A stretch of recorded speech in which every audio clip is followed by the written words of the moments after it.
Hello বন্ধুরা, আজকে আপনাদেরকে দেখাবো গুগল মেমোরি ফুল হয়ে গেলে তা কোনো কিছু ডিলিট করা ছাড়াই কীভাবে খালি করবেন।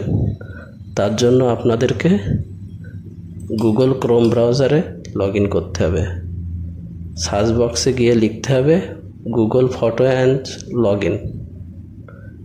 তারপরে যে পেজটি আসবে প্রথমে সাইন ইনে ক্লিক করবেন, তারপরে 3 লাইনসে ক্লিক করবেন, করে স্ক্রল করে নিচের দিকে যাবেন। নিচের দিকে গিয়ে স্টোরেজ এখানে ক্লিক করবেন, তারপরে আবার স্ক্রল করবেন করে নিচের দিকে নেবেন।